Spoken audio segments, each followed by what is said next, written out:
विद्यार्थियों, हिंदी साहित्य के अंतर्गत आज हम मलिक मोहम्मद जायसी को पढ़ने जा रहे हैं। हिंदी साहित्य के इतिहास में दूसरा महत्वपूर्ण काल जिसे हम भक्ति काल के नाम से जानते हैं, और भक्ति काल को दो काव्य धाराओं में विभक्त किया गया है। एक है निर्गुण काव्य धारा और दूसरी है सगुण काव्य धारा। निर्गुण काव्य धारा और सगुण काव्य धारा, इन दोनों ही काव्य धाराओं को पुनः दो दो उपशाखाओं में विभक्त किया जाता है। निर्गुण काव्य धारा के अंतर्गत जहाँ हम ज्ञानाश्रयी काव्य धारा और प्रेमाश्रयी काव्य धारा को पढ़ते हैं, और सगुण काव्य धारा के अंतर्गत राम भक्ति काव्य शाखा और कृष्ण भक्ति काव्य शाखा। अभी हमें मलिक मोहम्मद जायसी की बात करेंगे। तो निर्गुण काव्य धारा के अंतर्गत जो दो उपशाखाएं हैं, ज्ञानाश्रयी काव्य धारा और प्रेमाश्रयी काव्य धारा। प्रेमाश्रयी काव्य धारा जिसे प्रेमाख्यानक काव्य परंपरा के नाम से भी जानते हैं, जिसे हम सूफी काव्य धारा के नाम से भी जानते हैं, और मलिक मोहम्मद जायसी इसी सूफी प्रेमाख्यानक काव्य परंपरा के प्रमुख प्रतिनिधि कवि हैं। और अवधी भाषा में रचित आपका महाकाव्य पद्मावत सूफी काव्य धारा का प्रतिनिधि ग्रंथ है, और इसी पद्मावत से मानसरोदक खंड और नागमती वियोग खंड के कतिपय काव्यांशों को हमारे पाठ्यक्रम में शामिल किया गया है। तो हम संक्षेप में पद्मावत महाकाव्य के संबंध में चर्चा करते हैं। तो अवधी भाषा में रचित महाकाव्य पद्मावत जो सूफी काव्य धारा का प्रतिनिधि ग्रंथ है, इसमें चित्तौड़ के राजा रत्नसेन और सिंहल द्वीप की राजकुमारी पद्मावती के प्रेम का चित्रण किया गया है। सूफी कवियों ने हिंदू घरों में प्रचलित लोक प्रसिद्ध प्रेम गाथाओं को अपनी काव्य वस्तु बनाया था, और लौकिक प्रेम के माध्यम से अलौकिक प्रेम की व्यंजना की थी। तो जायसी ने भी यहाँ राजा रत्नसेन और सिंहल द्वीप की राजकुमारी पद्मावती के लौकिक प्रेम के साथ साथ आत्मा और परमात्मा के अलौकिक प्रेम को भी व्यंजित किया है। राजा रत्नसेन यहाँ जीवात्मा के प्रतीक बनकर आए हैं, वहीं पद्मावती परमात्मा का प्रतीक बनकर हमारे सामने आती है। सूफी काव्य परंपरा के सभी ग्रंथों में प्रेम की महत्ता को स्वीकार किया गया है। सूफी काव्य धारा में इश्क मजाजी से इश्क हकीकी तक पहुंचने का संदेश दिया गया है। इश्क मजाजी यानी लौकिक प्रेम, और इश्क हकीकी अर्थात ईश्वरीय प्रेम। तो जायसी के जो सूफी काव्य धारा के कवि हैं, उन सभी कवियों की यही मान्यता है कि इश्क मजाजी के द्वारा ही इश्क हकीकी को पाया जा सकता है। पद्मावत एक उच्च कोटि का साहित्यिक ग्रंथ है, जिसमें जायसी ने अपनी उर्वर कल्पना शक्ति और उत्कृष्ट प्रतिभा के बल पर इतिवृत्तात्मकता और रसात्मकता का अद्भुत समन्वय किया है। जायसी का पद्मावत कई दृष्टियों से एक उल्लेखनीय महाकाव्य माना जाता है। इसका वस्तु वर्णन बेजोड़ है, प्रकृति चित्रण अनुपम है, भाव रस और श्रृंगार निरूपण की दृष्टि से भी यह एक उच्च कोटि का काव्य ग्रंथ है। आज हम पद्मावत के मानसरोदक खंड से हमारे पाठ्यक्रम में शामिल किए गए प्रारंभिक 2 छंदों को पढ़ने जा रहे हैं।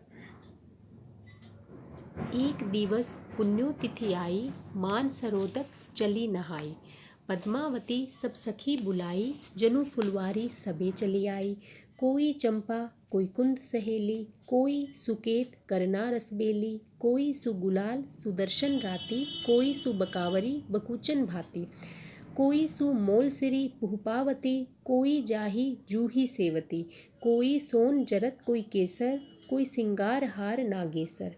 कोई कूंजा सदबर्ग चमेली, कोई कदम सुरस रसबेली। चली सबे मालती संग, फूली कमल कुमोद। बेधी रहे गण गंधर्व, बास पर मद आमोद। तो संदर्भ की अगर हम बात करें विद्यार्थियों, तो प्रस्तुत काव्यांश का संदर्भ हमारा ये रहेगा कि प्रस्तुत काव्यांश प्रेमाख्यानक काव्य परंपरा के प्रतिनिधि कवि मलिक मोहम्मद जायसी द्वारा रचित महाकाव्य पद्मावत के मानसरोदक खंड से उद्धृत है। प्रसंग की अगर हम बात करें विद्यार्थियों, तो प्रस्तुत काव्यांश में जब पद्मावती पूर्णिमा के दिन अपनी सहेलियों के साथ मानसरोवर में स्नान करने जाती है, उसी प्रसंग का चित्रण यहाँ कवि ने प्रस्तुत किया है। कवि कहते हैं, एक दिवस पुण्यो तिथि आई, कि एक दिन पूर्णिमा की तिथि आई, मानसरोदक चली नहाई। तो पद्मावती मानसरोवर में नहाने के लिए चल पड़ी। पद्मावती सब सखी बुलाई, जनु फुलवारी सबे चली आई। पद्मावती ने अपनी सब सखियों को बुलाया, जनु मानो फूलवारी सबे चली आई।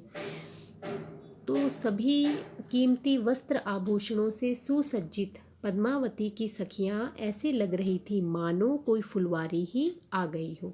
कोई चंपा, कोई कुंद सहेली, कोई सुकेत करना रसबेली, कोई सुगुलाल सुदर्शन राती, कोई सुबकावरी बगुचन भाती। और वे सभी सखियां मिलकर मानसरोवर में स्नान करने चल पड़ी, जैसे कि मानो कोई फुलवारी ही चल पड़ी हो। उनमें से कोई तो चंपा के समान थी, कोई कुंद, कोई सुकेत, कोई करना, कोई गुलाल, कोई सुदर्शन, कोई बकावरी, कोई मोलसिरी, कोई पुष्पावती, कोई जाही, जूही, सेवती, सोनजरद, केसर, हार सिंगार, नाग केसर, कुंजा यानी कि जंगली गुलाब, चमेली और कदम के पुष्प के समान लग रही थी। तो विद्यार्थियों, यहाँ जो विविध प्रकार के पुष्प हैं उन पुष्पों के नाम कवि ने उल्लिखित किए हैं और इस प्रकार परिगणात्मक शैली को अपनाया है। जहाँ हमने अभी पद्मावत महाकाव्य के संबंध में एक बात की थी कि इसका वस्तु वर्णन बेजोड़ है। सूफी कवियों ने विभिन्न प्रकार के वस्तु वर्णन अपने महाकाव्यों में, अपने काव्यों में प्रस्तुत किए हैं। तो और पद्मावत में भी हमें इन्हीं वस्तु वर्णनों की बहुलता देखने को मिलती है। उसका बिल्कुल सटीक उदाहरण यह काव्यांश है जो हम पढ़ रहे हैं। यहाँ भी कवि ने विभिन्न प्रकार के जो पुष्प होते हैं उन पुष्पों को यहाँ पर वर्णित किया है। तो इस प्रकार विविध पुष्पों के नाम गिना देने के कारण यहाँ परिगणात्मक शैली के दर्शन हमें हो रहे हैं। चली सबे मालती संग फूली कमल कुमोद। वे सब चली तो ऐसे प्रतीत हुई जैसे मालती के संग फूली हुई कुमोद और कमल हो। बेधी रहे गण गंधर्व बास पर मद आमोद। बास यानी सुगंध। उनके शरीर की जो सुंदर गंध थी वह गंधर्वों को भी प्रभावित कर रही थी और वे भी उससे परम आनंद, मद आमोद, परम आनंद का अनुभव कर रहे थे। इस प्रकार विशेष की अगर हम बात करें तो जायसी ने यहाँ मानसरोवर में जल विहार करने के लिए पद्मावती के संग जाती हुई सभी सखियों का वर्णन किया है। और पद्मावती की जो सहेलियाँ विविध कीमती वस्त्र आभूषणों से सुसज्जित थी और वे विभिन्न रंग बिरंगे वस्त्र आभूषण विविध प्रकार के पुष्प जैसे प्रतीत हो रहे थे। इस प्रस्तुत काव्यांश की अगर हम बात करें तो यह काव्यांश वर्णन परक है, जहाँ विविध पुष्पों को वर्णित किया गया है, परिगणात्मक शैली को अपनाया गया है। अलंकार की अगर हम बात करें विद्यार्थियों तो अनुप्रास अलंकार के साथ ही साथ उत्प्रेक्षा अलंकार का सौंदर्य भी देखने को मिल रहा है। उत्प्रेक्षा अलंकार वहाँ होता है विद्यार्थियों जहाँ उपमेय में उपमान की संभावना व्यक्त की जाती है और यहाँ कुछ वाचक शब्दों का प्रयोग किया जाता है, जैसे जनु, मनु, मानो, मनो, मनहु। और इन शब्दों के द्वारा हम बहुत ही सहजता से उत्प्रेक्षा अलंकार को पहचान सकते हैं। तो यहाँ जनु शब्द का प्रयोग देखने को मिल रहा है, जहाँ विविध वस्त्र आभूषणों से सुसज्जित पद्मावती की सखियों में किसकी संभावना व्यक्त की गई है? फुलवारी की संभावना व्यक्त की गई है। भाषा की अगर हम बात करें तो पद्मावत महाकाव्य अवधी भाषा में रचित है। तो जायसी के कोई भी काव्यांश यदि व्याख्या के लिए आता है तो हमें दो बातें तो हमेशा ही विशेष के अंतर्गत लिखनी है। एक तो ये कि अवधी भाषा का सौंदर्य यहाँ विद्यमान है और दूसरा ये कि दोहा चौपाई छंद का अनुसरण किया गया है। जायसी ने 7 चौपाइयों के पश्चात एक दोहे का क्रम रखा है। तो यहाँ भी हमें दोहा चौपाई छंद, अनुप्रास उत्प्रेक्षा अलंकार की छटा और अवधी भाषा का सौंदर्य, परिगणात्मक शैली और वस्तु वर्णन देखने को मिल रहा है। चलते हैं हम अगले काव्यांश की ओर। खेलत मान सरोवर गई, जाई पाल पर ठाडी भई, देखी सरोवर हंसे कुलेली, पद्मावती सो कह ही सहेली, ए रानी मन देखु विचारी, एही नेहर रहना दिनचारी, जो लगी अहे पिता कर राजू, खेल लेहु जो खेलहु आजू, पुनि सासुर हम गौनव काली, कित हम कित यह सरवर पाली, कित पावन पुनि अपने हाथा, कित मिली के खेलब एक साथा, सासु ननद बोलिन्ह जीव लेही, दारुन ससुर न निसरे देही, पीऊ प्यार सिर ऊपर पुनि सो करे दहु काह, दहु सुख राखे के दुख, दहु कस जन्म निबाह। संदर्भ हमारा पूर्वत ही रहेगा कि प्रस्तुत काव्यांश मलिक मोहम्मद जायसी द्वारा रचित पद्मावत के मानसरोवर खंड से उद्धृत है और मलिक मोहम्मद जायसी भक्ति काल की निर्गुण काव्यधारा की सूफी काव्यधारा के प्रतिनिधि कवि हैं।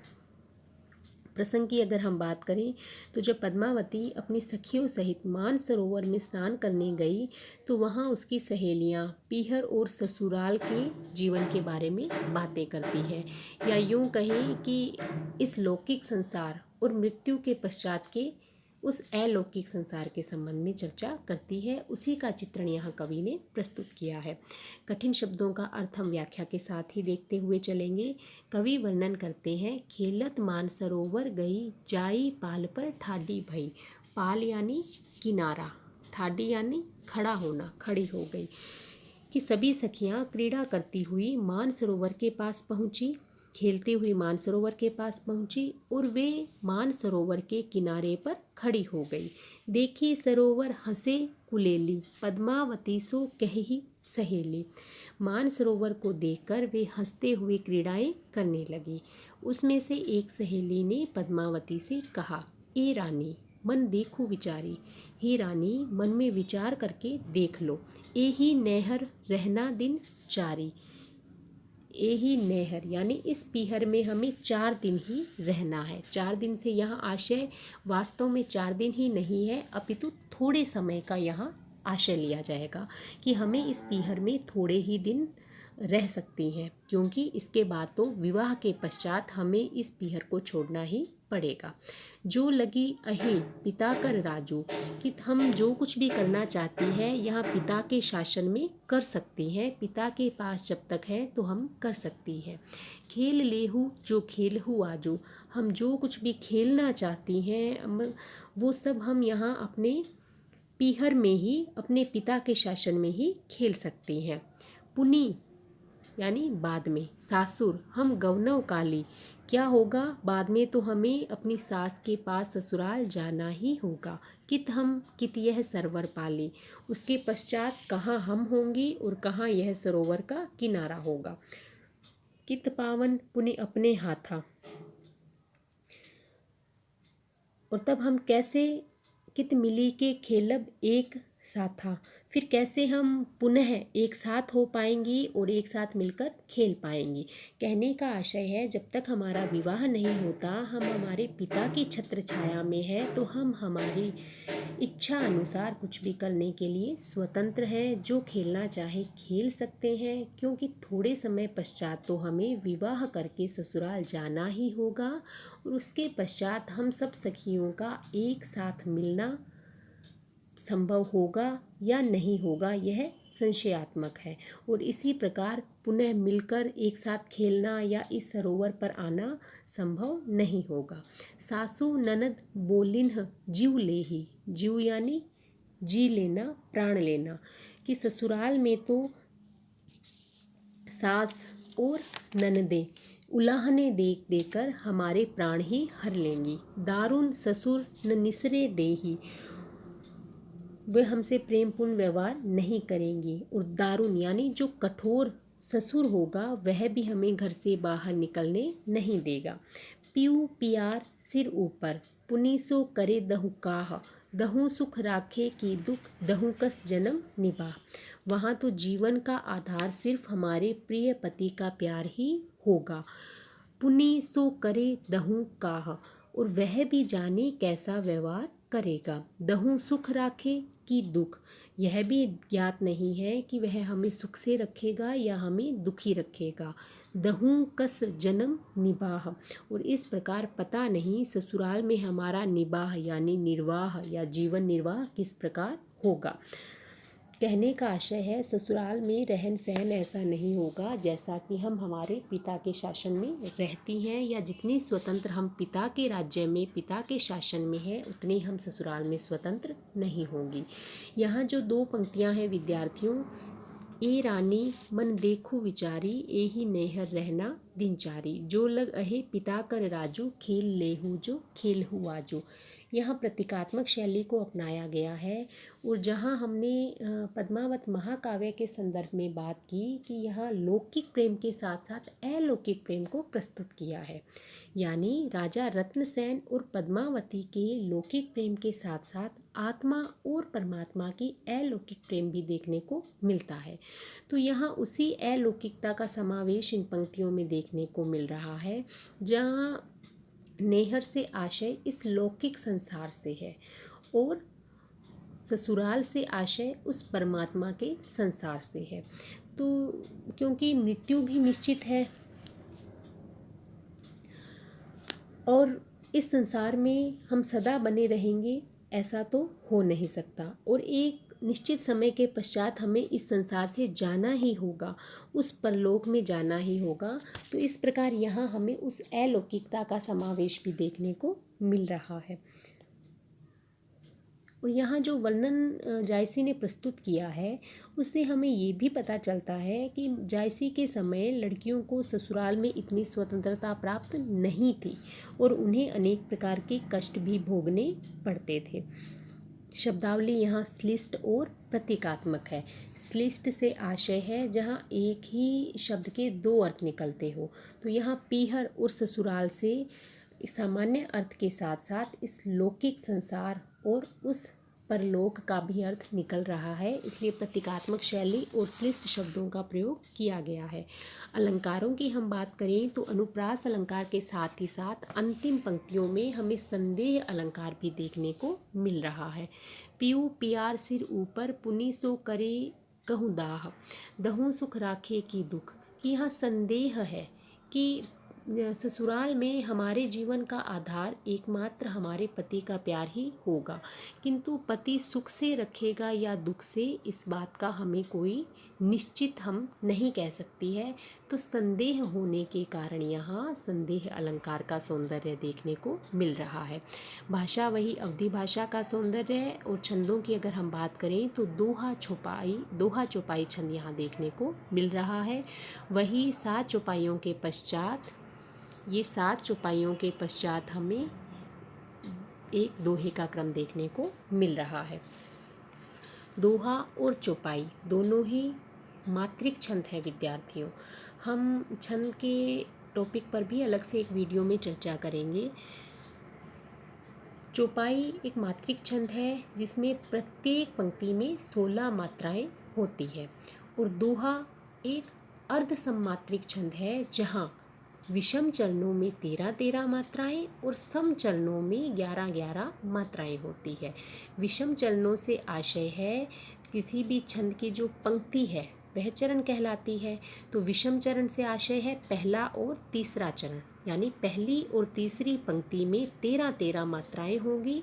वहीं दूसरी और चौथी पंक्ति जिसे हम समचरण कहते हैं, उन समचरणों में 11 मात्राएं होती है, वहाँ दोहा छंद होता है। और चौपाई में क्या होता है, प्रत्येक पंक्ति में 16 मात्राएं होती है, वहाँ चौपाई छंद होता है। तो आज की वीडियो में इतना ही। धन्यवाद।